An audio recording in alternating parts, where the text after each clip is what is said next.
Bismillahirrahmanirrahim. Assalamualaikum warahmatullahi wabarakatuh. Ila hadratin Nabi Mustafa Rasulullah Muhammad sallallahu alaihi wasallam wa ala alihi wa waladihi wa dhurriyyatihi wa sahabatihi wa tabi'ina sholihin wa ulama wa khusus syahabil qadir jalali wa ila ru'yah ma'dum wa qiyyatin dunya wa masudi kisah beliau wa ila ru'yah ma'dum wa mustaqim wa sudah memberikan karir wa ila ru'yah jami'ahil kubur minal muslimin wal muslimat wal mu'minina wal mu'minat khususan bikariat kisah benar dusun sibaca ya Allah wa'afirulahum warhamhum wa'afihi wa'afahum al-fatihah a'udzubillahi minasyaitonir rajim bismillahirrahmanirrahim ar-rahmanir-rahim maliki yaumiddin iyyaka na'budu wa iyyaka nasta'in ihdinas siratal mustaqim siratal ladzina an'amta 'alaihim ghairil maghdubi 'alaihim waladdallin. Bismillahirrahmanirrahim. Alhamdulillahirabbil alamin. Alhamdulillahi 'ala ni'matil iman. Alhamdulillahi 'ala ni'matil islam. Asyhadu an la ilaha illallah wa asyhadu anna Muhammadar Rasulullah. Allahumma sholli ala sayyidina Muhammad wa ala ali sayyidina Muhammad sallallahu alaihi wasallam. Yang dimuliakan Allah, ibu-ibu pengajian dinten Selasa sore. Ya alhamdulillah pada kesempatan sore ini kita semuanya dapat dipertemukan oleh Allah. Alhamdulillah meskipun cuaca mendung, sedikit hujan, alhamdulillah kita dapat dikumpulkan oleh Allah dalam keadaan sehat ibu-ibu.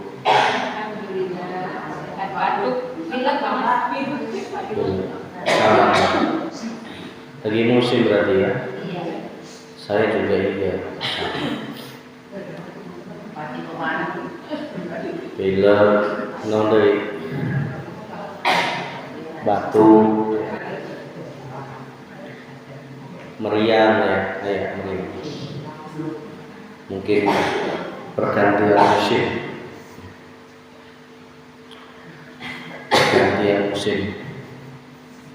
Nah, secara hakikatnya meriang, batuk, pilek itu ya kasih sayang Allah. Kenapa? Mengingatkan kita bahwa kita itu hanya manusia biasa. Ayak saatna geri, ayak saatna sehat.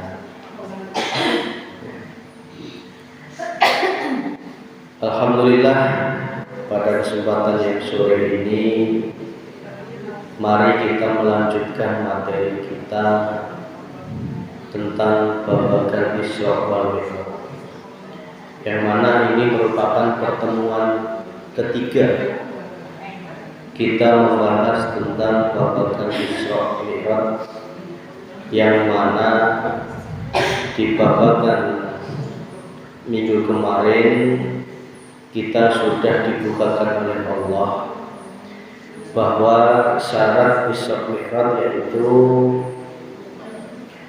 Subhanalladzi maha suci alladzi hidup, Asra yang telah memperjalankan bi'abdihi hambanya ilal masjidil haram ilal masjidil aqsa alladzi barakna hawlahu liyuriyahu min ayatina, bahwa sudah menjadi syarat mutlak agar kita selalu senantiasa bisa mengikuti jejak Rasul, yaitu Isra wal Mi'raj. Yaitu pertama, kita harus memiliki yang namanya bekal, yaitu Sirul Asrar. Bekal Sirul Asrar sudah kita sampaikan, sudah kita berikan. Yang kedua, syarat kedua adalah ilmu, dan yang ketiga adalah istiqomah. Ilmu, amal, istiqomah.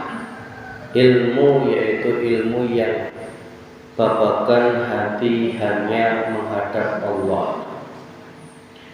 Amal, apa amalnya? Yaitu Sirul Asrar, yaitu zikir yang senantiasa menyadari bahwa segala sesuatu ini atas kehendaknya Allah Subhanahu wa Ta'ala.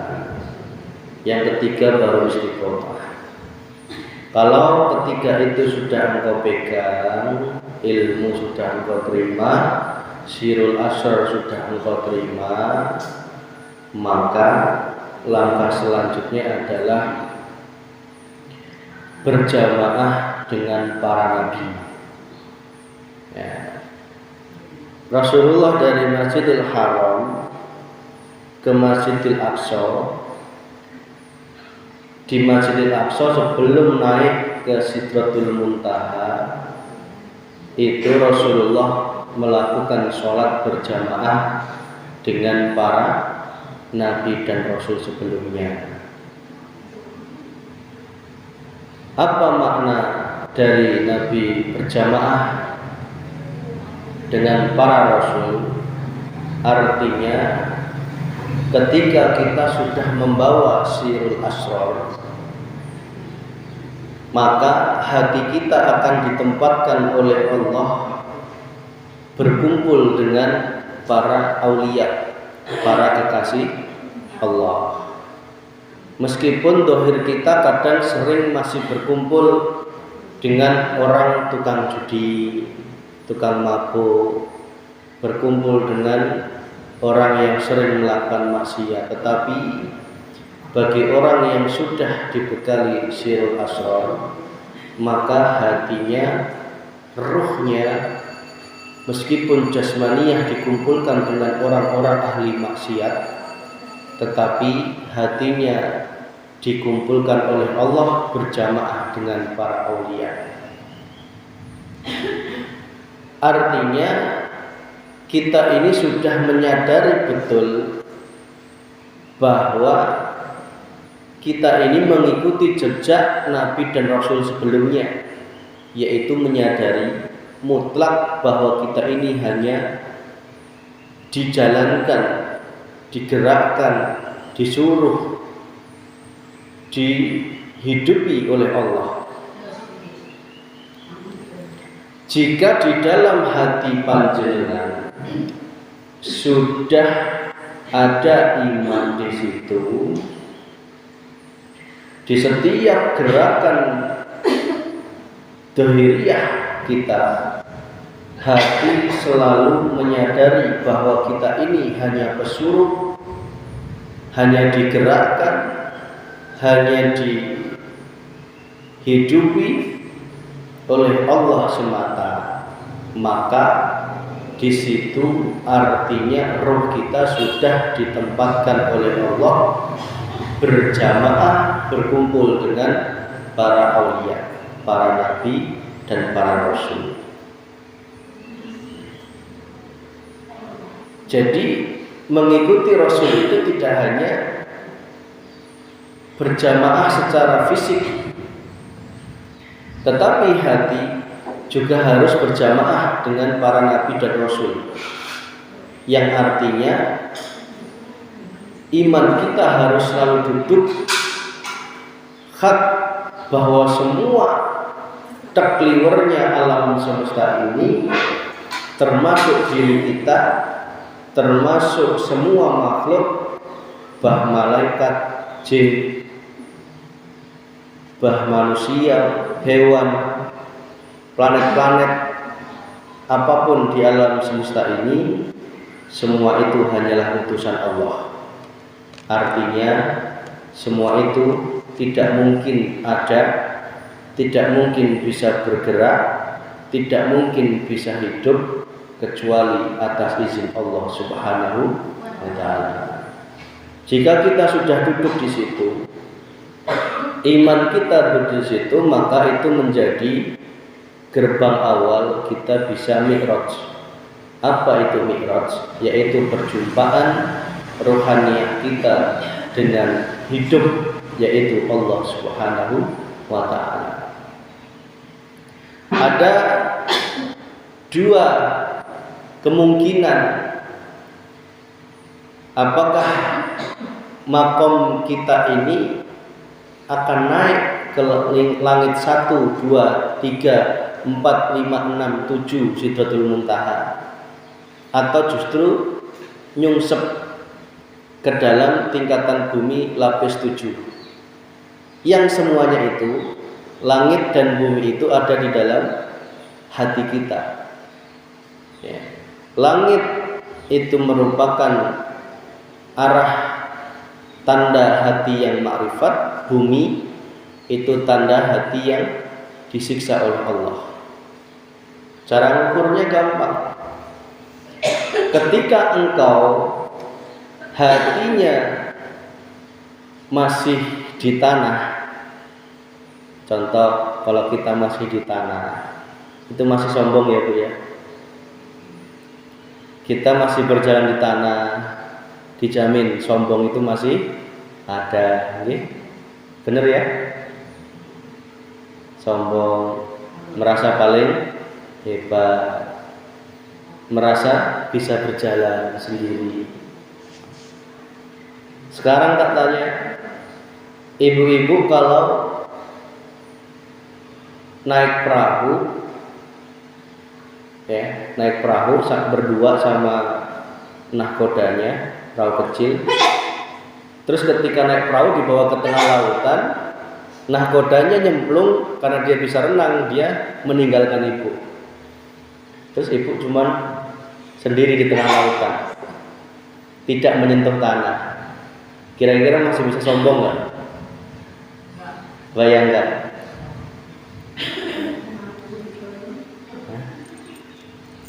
Sak sombong-sombongnya jalma, lamun geus digitukeun moal bisa sombong. Jadi lamun aya jalma masih petentang betenteng, kuduna digitukeun. Diajak ke Pangandaran,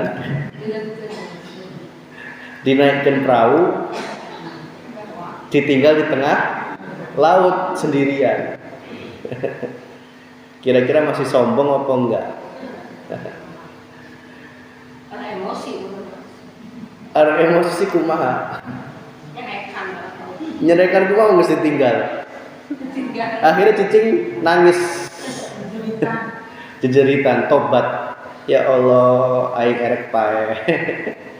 Kakara mulai runtuh itu kesombongan. Artinya apa Bu?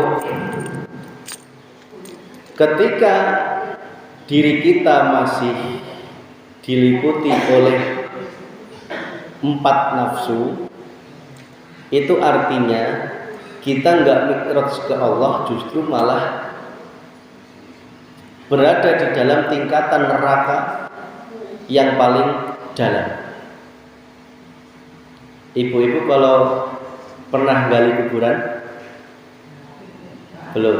Cung tanyakan ke penggali kuburan atau penggali sumur. Kira-kira engap enggak? Engap enggak Bu? Nanyakan ke penggali kuburan atau penggali sumur, itu kira-kira engap enggak? Panas enggak? Sumpek enggak? Panas sumpek enggak? Hah? Mana penggali sumur? Kok penggali sumur coba tanyakan. Sumpek enggak? Sumpah cuma sebayang. Coba nanya. Saya nanti sebayang Mas. Saya tadi. Semakin dalam menggalinya, semakin sumpek. Betul nggak? Semakin panas. Berarti kalau diri kita masih gampang emosi, gampang sumpek, gampang nelangsa, gampang sedih, jangan berharap mi'raj. Berarti jenengan masih terkubur di dalam tanah diri kita sendiri. Dan itu ada tingkatannya. Lapisan paling luar, lapisan tingkat 1 itu nafsu amarah, nafsu paru-paru. Jadi kalau ibu-ibu masih suka marah, jengkel, enek, bededek, sewot, berarti belum mi'raj. Masih dikubur di dalam lapisan pertama bumi.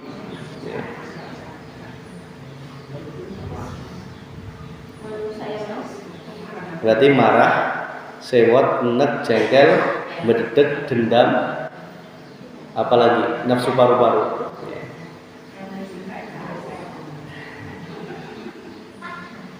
Itu berarti kita masih di dalam bumi lapisan yang pertama, lapisan kehiji.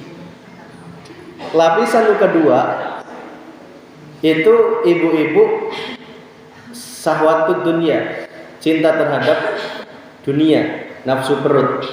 Berarti orang-orang ini terkubur di dalam lapisan bumi tingkat kedua. Ibarat neraka itu neraka yang agak dalam lagi, ya. Cinta dunia, pelit, medit, kikir, ya, sombong, tukang pamer, mengakui hartanya miliknya, dan sebagainya. Ini berarti orang-orang seperti ini masih belum bisa mi'raj, ya, karena dia masih terkubur di dalam lapisan tanah nomor 2. Semakin sumpek, Bu, semakin panas, ya. Erek indit sieun emasna leungit lah gitu nggih. Erek imahna ditinggal sieun duitna leungit. Ya, ini orang-orang yang tersiksa di neraka tingkat 2. Di tingkat ketiga yaitu orang-orang yang semakin dalam lagi, semakin panas lagi, yaitu orang yang nafsu otak, merasa paling benar, pintar, merasa paling alim, merasa paling hebat, merasa paling soleh, merasa paling alim, merasa paling pang nah itu orang-orang yang masih nyungsep dina jero bumi lapis 3, ya. Jangan berharap untuk mi'raj, ketemu Allah, boro-boro ketemu Gusti Allah, ya. Yang ada adalah ketemu dirinya, merasa paling hebat, paling benar, paling pintar, berarti dirinya sudah mulai menuhankan dirinya. Kira-kira kita dulu sering seperti itu nggak, Bu? Sering, ya? Masa paling benar, nggak mau mendengar pendapat orang lah. Nges pokoknya pendapat orang pang bener. Nah itu lamun geus kitu ciri kalau kita masih berada di bumi lapisan yang ketiga. Di lapisan yang keempat yaitu orang-orang yang masih memiliki nafsu ruh, yaitu orang-orang yang masih mengakui bahwa dirinya memiliki kekuatan, mengakui dirinya hidup, mengakui dirinya bisa ngomong, bisa jalan, bisa ceramah, bisa kerja, tanpa menyadari bahwa semua itu adalah datangnya dari Allah Subhanahu wa Ta'ala. Ini lapisan keempat. Biasanya orang-orang seperti ini sombong cirinya, ya. Takabur, riya, merendahkan orang lain. Nah, ini masih dalam, masih jero, erek nulungan tuh hesek. Karena semakin jero erek ditulungan ku Allah semakin Coba ibu-ibu kalau memendam barang makin dalam, mau diambil lagi makin susah ya, daripada yang cuman cetek. Jadi kalau ibu-ibu masih marah, jengkel itu masih mudah ditolong, masih mudah diperbaiki, masih mudah dibersihkan. Kalau cinta dunia masih mudah dibersihkan dengan zakat, infak, sedekah, latih terus zakat, infak, sedekahnya. Kalau merasa paling benar, masih pinter, itu semakin sulit lagi ditolong. Mau diingatkan, semakin ngeyel. Bener gak? Ini semakin sulit orang-orang seperti ini. Semakin diingatkan, semakin sulit, semakin ngeyel. Nah, kalau sudah kayak gitu ya sudah, apa boleh buat. Berarti memang sudah kehendak Allah Subhanahu wa ta'ala. Tingkatan yang keempat, orang-orang yang memiliki nafsu ruh, merasa hidup, merasa bergerak, merasa dirinya yang berkuasa. Orang-orang seperti ini lebih parah lagi, Bu. Untuk menyadarkan bahwa kita ini hanya digerakkan Allah itu tidak mau menerima. Tidak mau menerima. Masih merasa, ya aku yang bergerak, aku yang makan, aku yang bisa minum. Padahal semua itu Allah yang memberikan kekuasaan, yang menggerakkan, yang menguasai. Innahu bikulli syai'in muhit. Sungguh Allah Maha berkuasa atas segala sesuatu. Yang tingkatan 5, 6, 7 itu tingkatan orang-orang yang sudah tidak bisa diselamatkan oleh Allah sama sekali, yaitu golongan orang-orang yang gelap gulita, tidak percaya dengan Tuhan. Ya tadi mending masih ada pengakuan, tapi dia sudah masih percaya terhadap Tuhan. Tetapi kalau orang yang sudah babar belas, nggak percaya adanya Tuhan, itu di lapis 5, 6, dan 7 pasti lengkap itu. Nafsu otaknya yo ada, nafsu paru-parunya yo akeh, nafsu perutnya apalagi nafsu ruhnya. Jadi golongan orang-orang di neraka yang abadi, neraka wel itu 5, 6, 7 ini itu abadi, Bu. Tidak bisa diselamatkan oleh Allah Subhanahu wa ta'ala. Coba kira-kira di sekitar kita ini masih nggak ada yang belum percaya Tuhan? Kira-kira masih ada nggak ya? Apa sudah nggak ada ya? Nggak kelihatan ya? Nggak kelihatan ya, Bu ya? Dah, berarti jangan sampai kita itu masuk ke bumi lapisan 7 tadi. 1, lapisan orang yang suka marah, nafsu paru, sewa jengkel, itu masih mending, masih bisa diselamatkan. Ya, digali dikit masih bisa muncul. Nafsu yang kedua, nafsu perut, nafsu otak, nafsu ruh. Yang ketiga, yang 5, 6, 7, nafsunya orang-orang yang tidak percaya terhadap Tuhan. Berarti dirinya Tuhan. Selanjutnya ketika kita ingin menjadi orang-orang yang dikehendaki oleh Allah, berjumpa dengan Allah, maka harus melalui langit sab 1, 2, 3, 4, 5, 6, 7 dan sampai ke Sidratul Muntaha Mustawaas. Jangan dibayangkan langit yang luar sana, jangan. Bumi yang dalam tadi itu di dalam dirimu, langit yang tingkat 7 pun juga di dalam diri kita, yaitu di dalam hati. Hati kita ini luasnya melebihi jagat alam semesta ini, Bu. Kalau orang-orang yang masih nyungsep di bumi tadi, maka dirinya semakin sempit. Ya. Maka benar ada cerita kuburannya semakin sempit itu benar. Ya. Alam kuburnya sempit itu benar. Karena apa? Di dunia aja hatinya terkubur di dalam nafsu sehingga dirinya terhimpit, ya. Sumpek, ya. Nelangsa, tadi semua nafsu tadi masih muncul, itu tanda bahwa kita masih terkubur di dalam bumi, yaitu nafsu kita sendiri. Bisa dipahami ya Bu? Ya, tak coba jelaskan pelan-pelan ini.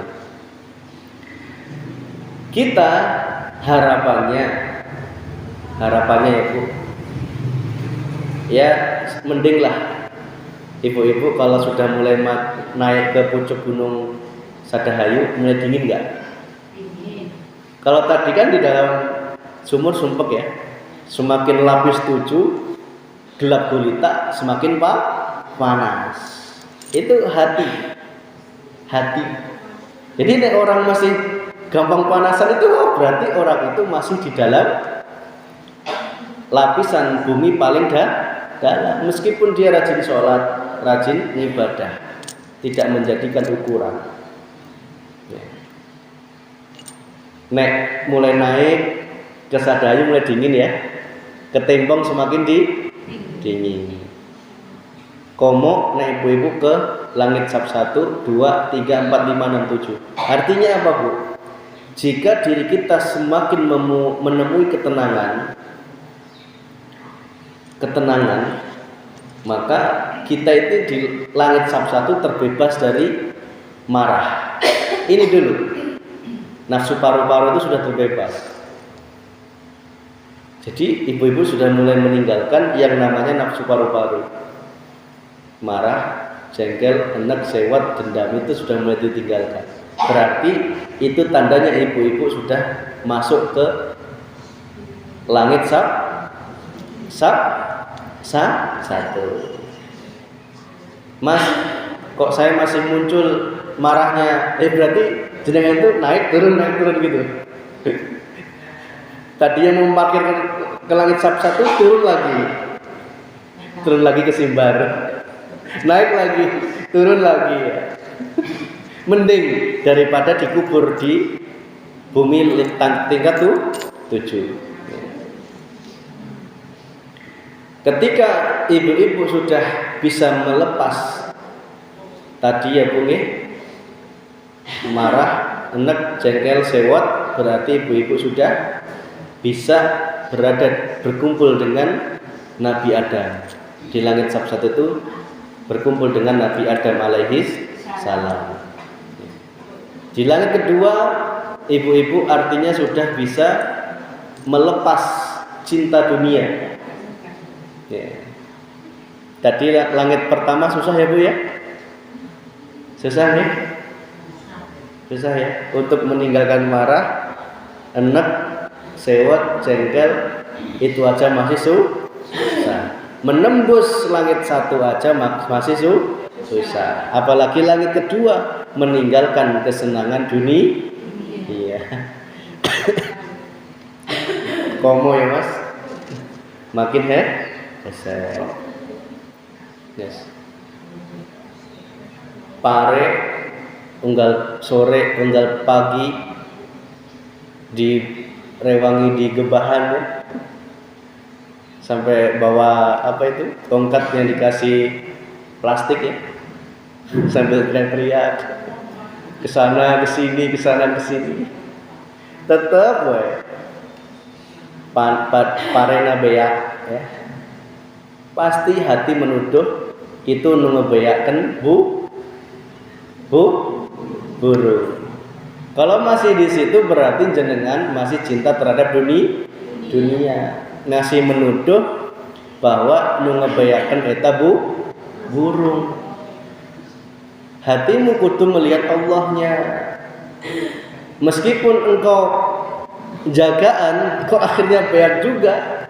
Eta ngebeyaken lain burung, tetapi sejatinya yang menghendaki habis yaitu Allah Subhanahu wa taala. Bukan Allah ngebeyaken teu, Allah mah teu butuh padi ieu. Paham Ibu nggih? Ya. Maka ketika engkau di langit cap 2, langit cap 3, engkau akan terbebas dari nafsu otak. Kebalikannya tadi, ya. Nafsu otak merasa paling benar, pintar, alim, berarti engkau sudah di langit tingkat 3.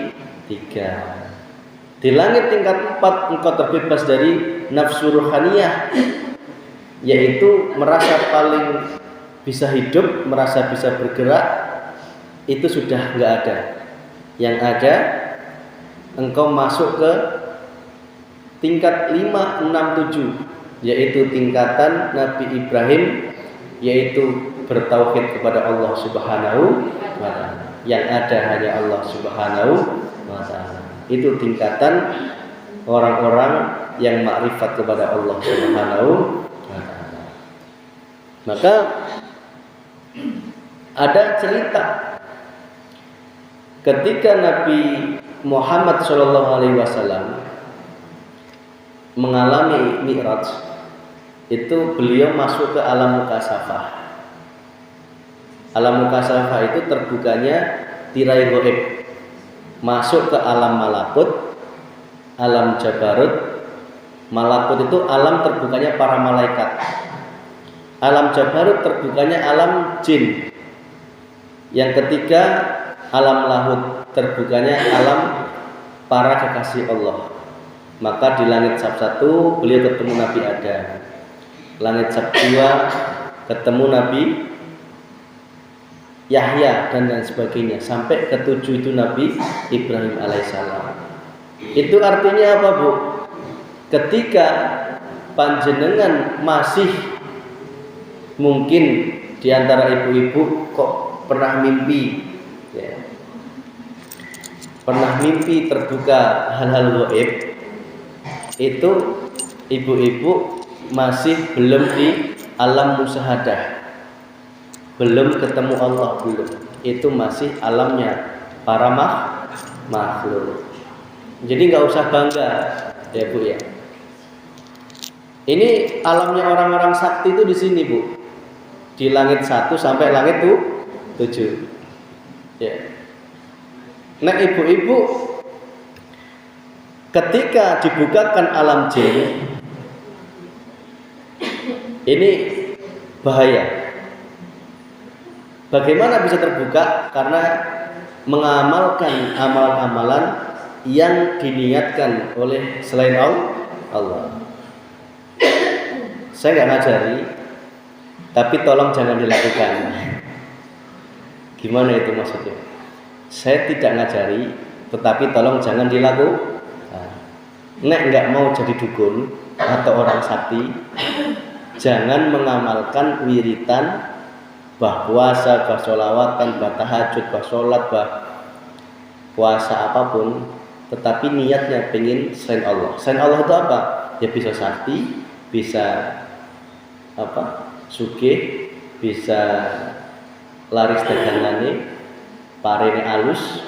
Tolong jangan. Karena memang Bu, nek ibu-ibu mendawamkan atau mengistiqomahkan amalan-amalan apapun, contoh baca bismillah. Ibu-ibu rutin baca bismillah terus sehari 20.000. Tetapi niatnya karena pengen punya jin khodam atau pengen bisa nyembuhan jalma, diberek Allah kan. Betul-betul dikasih oleh Allah Subhanahu. Jadi nggak sulit. Ya.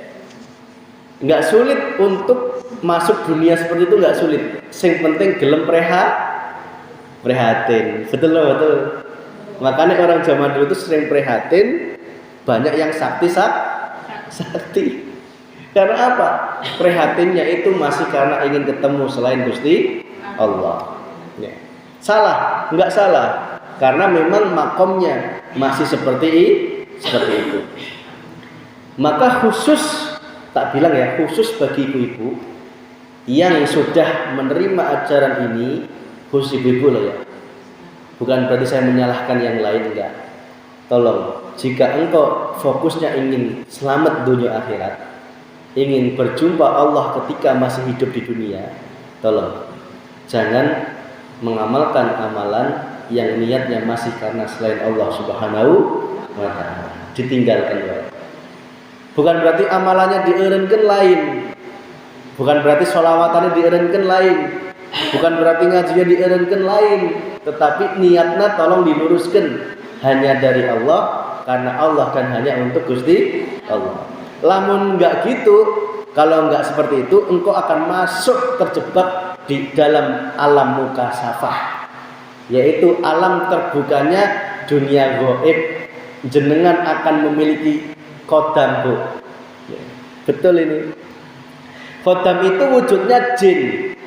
Jin itu bisa ngaku-ngaku sebagai buyut jenengan yang dulunya pernah sakti, bisa ngaku-ngaku sebagai wali, bisa ngaku-ngaku sebagai orang yang hebat yang akan membimbing jenengan. Bahayanya di situ, sehingga dia bisa nuruti. Ya. Pengen apa aja dituruti, Bu. Ya. Pengen, contoh ada orang datang, pengen disembuhkan sakitnya, ya ditolong betul sama jin tadi. Padahal sejatinya sing nolong itu ya Gusti Allah. Tetapi karena dirinya melihat jinnya, otomatis dia dalam kemusyrikan, menyekutukan Allah Subhanahu wa taala. Maka barang siapa yang bersekutu dengan jin, dirinya sudah menyekutukan Allah Subhanahu wa taala. Tolong jangan masuk ke alam mukasafah ya, mukasafah. Alam terbukanya gaib tadi. Mas, saya nggak percaya, pengen tak buktikan, ya silahkan ya. Tetapi resiko ditanggung sendiri. Dolanan sih gak gitu. Pada akhirnya pasti ayak resiko. Nggak percaya buktiin. Pasti minta tumbal. Meskipun ayeuna dewekna sakti, dewekna hebat, dewekna dagangannya makin laris ya, tuyulna makin banyak katakanlah ya. Bahkan tuyulna beranak pinak. Tetapi itu namanya pesugihan putih. Pasti akan meminta tumbal. Tolong ibu-ibu,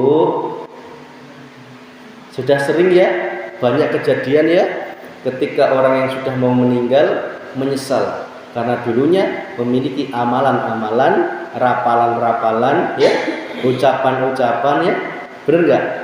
Dan lain sebagainya. Enggak salah, enggak, cuman tulung. Karena khusus bagi ibu-ibu yang sudah menerima ajaran ini, tulung ojo diikuti ya, tinggalkan. Mas, kalau udah terlanjur gimana? Ya. Saya sudah terlanjur dulu pernah memiliki ucapan-ucapan, amalan-amalan, rapalan-rapalan ya, wirid-wiritan ya, apapun itu yang niatnya masih karena pengen apa? Melet apa ya? Pengen apa? Pengen orang itu kesengsem gitu loh, oh ya. Pengasihan ya dan sebagainya. Gimana? Gampang. Belum terlambat selama dirimu masih bisa bernafas. Nek wis enggak bernafas alias di alam barzakh, sudah tidak bisa istighfar, tidak bisa mohon ampun, telat bos. Sing bisa nyelametke cuma 3, anaknya yang soleh, yang makrifat maksudnya, bukan cuma soleh-solehan. Nek soleh-solehan ke akeh ya. Yang kedua, amal yang jariyah, amal yang dibarengi dengan kemakrifatan juga. Berat juga itu, enggak mudah. Jenukna amal kita masih karena riya, pamer, sombong, enggak mungkin bisa menolong di alam kubur. Yang ketiga, apa? Ilmu yang bermanfaat. Arek nolong kumaha niangan ilmu gitu dah. Ilmu apa? Ilmu makrifat. Tetap kembalinya ke ilmu dinul haq. Caranya gampang. Hei dulurku yang saat ini sedang mungkin terjebak dengan amalan-amalannya, rapalan-rapalannya, terjebak dengan ikatan jin ya, yang dulu mungkin nggak sadar dan nggak paham ya. Tolong, caranya mudah. Satu, dirimu kudu sadar bahwa itu sudah dalam kategori salah di mata Allah. Engkau harus menyadari, mengikhlaskan, memohon ampun kepada Allah. Ya Allah, ampunilah diriku yang dulu pernah menyekutukan Engkau dengan niat, rapalan, ucapan dan sebagainya yang masih karena Engkau. Ya Allah, aku mohon hancurkan, ampuni dan selamatkan aku. Engkau berdoa seperti itu, insya Allah dengan ketulusan akan diampuni oleh Allah Subhanahu wa Ta'ala. Nggak usah nunggu nanti. Nggak perlu ngundang Mas Vicky, nggak perlu. Mas Vicky itu nggak bisa apa. Datang ke imam, Mas, tolong diselamatkan. Wong saya ini nolong diri sendiri aja nggak bisa ya Bu ya. Saya itu hanya manusia biasa. Yang bisa nolong jenengan yaitu hanya satu, yaitu Allah Subhanahu. Langsung aja dirimu merapat ke Allah. Ya Allah, hilangkan, ampuni segala dosa-dosa saya, amalan-amalan yang dulu karena selain Engkau, dan perjanjian-perjanjian dengan khotam atau jin, tolong lepaskan dan ampuni diriku. Wallahi, pasti akan dilepaskan dan diampuni oleh Allah Subhanahu wa Ta'ala. Karena apa? Sebesar apapun dosa kita akan kecil di mata Allah. Sangat kecil dibandingkan dengan rahmatnya Allah Subhanahu wa Ta'ala. Jangan berpikir Allah tidak akan mengampuni, jangan. Pasti Allah akan mengampuni. Makanya Bu, kalau ada saudara kita, dulur kita, atau mungkin mbah kita yang sedang sakit, yang di situ masih ada kesempatan hidup, masih ada kesempatan diberi nafas, tolong lekas-lekas sampaikan, tuntun bahwa semua itu hal-hal yang menyekutukan Allah harus diampuni, dimohonkan ampun kepada Allah. Dengan begitu Allah akan menurunkan pertolongannya. Semua apapun, jangan ada yang disembunyikan. Biasanya ada yang disembunyikan, yang diakui 10, yang nggak diakui disisakan satu. Eman-eman, lamun diistighfari engke orang tereh Pak. Nah gitu masalahnya nggih. Padahal jika satu ini tidak engkau ikhlaskan, itu akan menjadi bumerang, ya, menjadi bumerang siksaan di dunia. Nauzubillah min. Kembali, tolong Bu, alam mukasafah itu masih alam yang menipu, ya. Nggak usah pengen jadi kayak siapa itu? Ningsih Tinampi, nggak usah ya. Nggak usah pengen jadi siapa yang di sini nih, Ujang Bustomi ya, nggak usah. Karena apa? Yang kita tuju hanyalah ketemu Gusti Allah. Nggak usah. Biarkan mereka dengan makomnya sendiri, khusus buat ibu-ibu, bukan yang lain ya. Khusus buat ibu-ibu yang aku sayangi ya. Betul-betul aku tidak ridho jika ibu-ibu kok disiksa di dunia dan akhirat. Tolong jangan amalkan amalan yang masih kecampur niatan duniawiyah. Bah itu kesuksesan, kesaktian, apalagi penglarisan dan sebagainya. Tolong diluruskan niatnya hanya untuk Allah Subhanahu wa Ta'ala. Selanjutnya, ketika kita sudah paham bahwa itu alam mukasafah masih alam menjebak, maka teruskan perjalanan rohaniyahmu hanya ketemu Allah dalam apapun.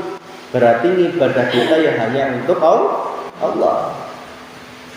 Kalau sudah seperti itu, semakin engkau menyadari bahwa setiap apapun datangnya dari Allah, karena Allah dan hanya untuk Allah, maka dirimu akan mengalami yang namanya fana.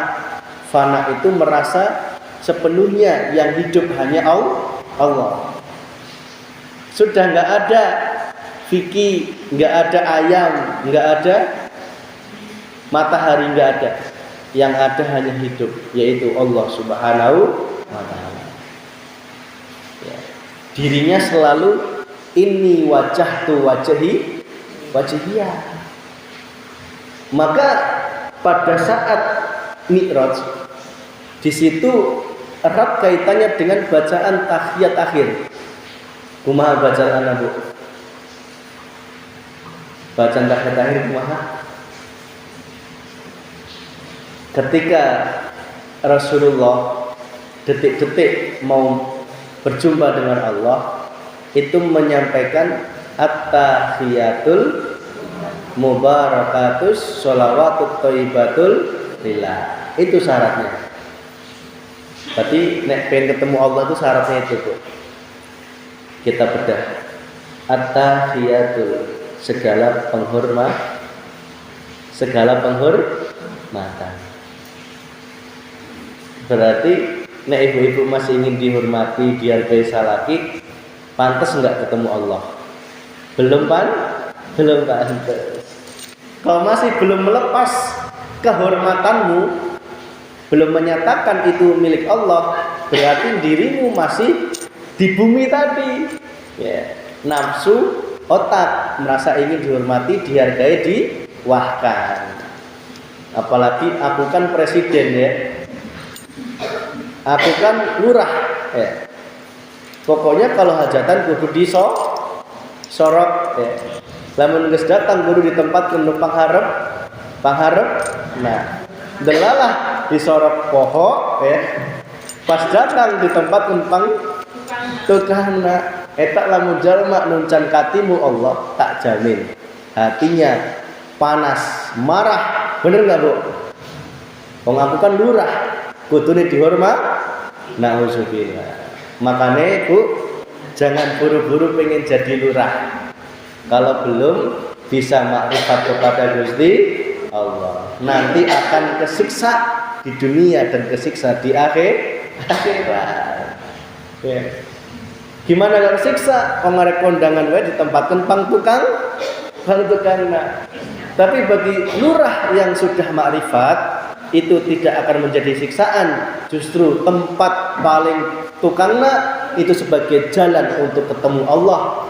Wong sing nempatke di belakang itu ya Gusti Allah. Nah gitu nggih. At-tahiyatul, segala kehormatan. Berarti kehormatan apapun itu miliknya Gusti Allah. Ya. Berarti nek ibu-ibu muncul ingin dihormati, istighfar ya Bu ya. Istighfar nggih? Ya Allah, kok aku pengen dihormati, diwahkan. Wong nek pantes ya. Nek pantes kayak saya itu dihormati, Bu. Ya, ibu-ibu cium tangan ya. Nek bawa ke sini bawa apem, bawa roti gitu. Itu kiai yang masih ingin dihormati. Kalau ada kiai gitu tolong ya dengarkan yang baik-baik, nggak usah diikuti karena dia masih dalam keadaan buta. Ya. Kiai yang masih ingin dihormati, masih gila hormat, berarti dia masih dalam keadaan buta. Mosok orang buta nuntun orang buta, kira-kira nyampe nggak? Nggak akan. Kalau nggak percaya, coba ibu-ibu matanya ditutup, terus gandengan balik ke rumah. Kira-kira nyampe rumah nggak? Sampai saya dekat. Saya budaya iya.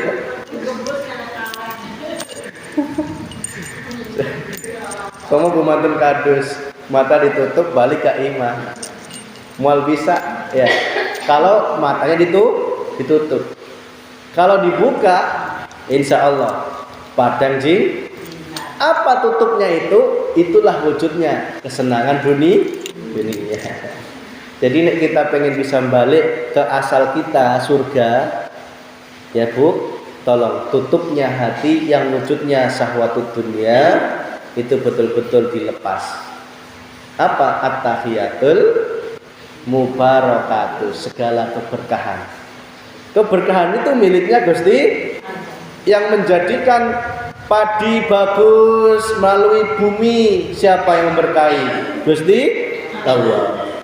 Maka kita adakan syukuran sedekah bumi itu dalam rangka menyatakan segala keberkahan miliknya Gusti Allah. Secara syariat berterima kasih kepada bumi yang telah mengeluarkan biji-bijian, menumbuhkan tanam-tanaman, menyuburkan tanaman. Secara hakikatnya keberkahan itu semata-mata miliknya Gusti Allah. Jangan hanya berhenti di bumi.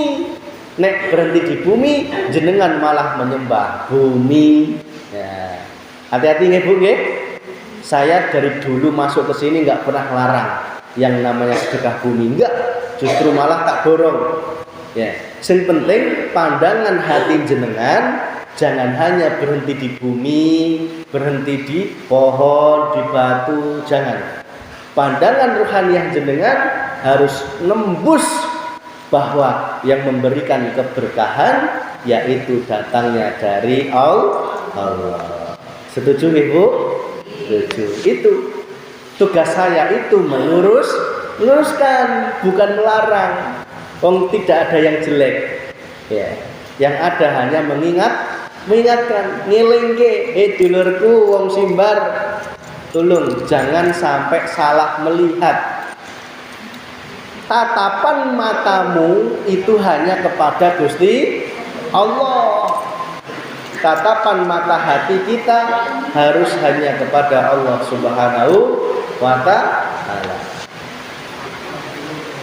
At-tahiyatul mubarakatus. Yang ketiga apa? Sholawat, keselamatan. Keselamatan itu hanya datangnya dari Allah. Jangan pernah menganggap kita selamat karena dokter, ya. Kita selamat karena obat, kita selamat karena manusia, jin dan sebagainya. Tolong pandangan rohaniah kita hanya menganggap bahwa keselamatan itu datangnya dari Gusti Allah. Meskipun secara syariat melalui dukun bayi, melalui mantri, melalui bidan itu sebagai lantaran. Yang keempat, at-tahiyatul mubarakatus sholawatut thayyibah. Kebaikan itu datang dari Allah dan hanya untuk Allah. Bu, nek wis jelas kebaikan dari Allah, kenapa kok ibu-ibu masih merasa melakukan kebaikan? Diri kita merasa melakukan kebaikan aja itu sudah salah di mata Allah Subhanahu wa ta'ala. Tadi kan saya yang sedekah. Ya bener secara syariat, bener secara makrifat. Kudune ati ngomong kita bisa sedekah karena disedekahkan Gusti Allah. Berarti sejatinya kita ini tidak berbuat apa-apa. Kita hanya diberi ridho, diberi karunia oleh Allah yang wujudnya kebaikan. Sejatinya kebaikan itu ya miliki Gusti Allah. Ibu-ibu pulang gak ada payung, ya. Kok temennya sebelah bawa payung? Kok nawari? Baik ujung, tolong ibu hatinya jangan hanya berhenti ke orang tersebut, harus nembus Gusti Allah sing baik ngasih payung. Praktek ya Bu? Bisa nggih? Tapi masalahnya payungnya cuma satu, sisanya nggak bawa payung. Hah? Nggak usah pulang, manut pokoknya ya. Kon mondok ya mondok, kon udan-udanan ya udanan. Syaratnya siji, ojo ndrun. Nek ibu-ibu masih grundel, berarti ibu-ibu belum makrifat Gusti Allah. Contoh, kok habis ini ibu-ibu tetap digiring oleh Allah pulang, kok kehujanan? Nah ibu-ibu melihat Allahnya nggak akan gundul, ya enjoy aja, pulang dengan hujan-hujanan, enjoy aja. Mau nyampe rumah ada anduk, ada sabun, tinggal mandi lagi, ganti baju. Kok ibu-ibu suruh nungguan? Ya nunggulah dengan bersabar dan bersyukur, jangan grundel, dua-duanya baik. Ya, dua-duanya baik. Nah, terakhir at-tahiyatul mubarakatus sholawatut thayyibah. Sadari 4 kondisi ini datangnya dari Allah, karena Allah dan hanya untuk Allah. Kehormatan hanya milik Gusti Allah. Apa? Mubarakah, keberkahan hanya milik Allah. Keselamatan hanya datang dari Allah. Thayyibah, kebaikan hanya datang dari Allah. Assalamu alayka ayuhan nabi wa rahmatullahi wa barakatuh. Kalau sudah seperti itu, baru keselamatan diberikan untuk hati kita, selamat dari siksaan api neraka. Dah, itu ya Bu. Mungkin itu yang dapat kami sampaikan. Perjalanan Isra Mi'raj belum selesai. Materi Isra Mi'raj belum selesai. Kita belum sampai finish. Mungkin dilanjut pertemuan yang selanjutnya. Mohon maaf, pertemuan ini harusnya Ustazah Sakinah, tapi karena beliau ada acara tadi minta tukeran, berarti Selasa depan keluarga Sakinah. Mohon kehadirannya. Jadi sudah janjian tadi, sengaja harusnya ini sore ini keluarga Sakinah diganti Selasa depan. Jadi bulan depan itu keluarga Sakinah 2 kali, awal dan akhir gitu. Itu nih Bu. Itu apa yang dapat kami sampaikan. Rabbana atina fid dunya hasanah wa fil akhirati hasanah wa qina adzabannar. Walhamdulillahirabbil alamin.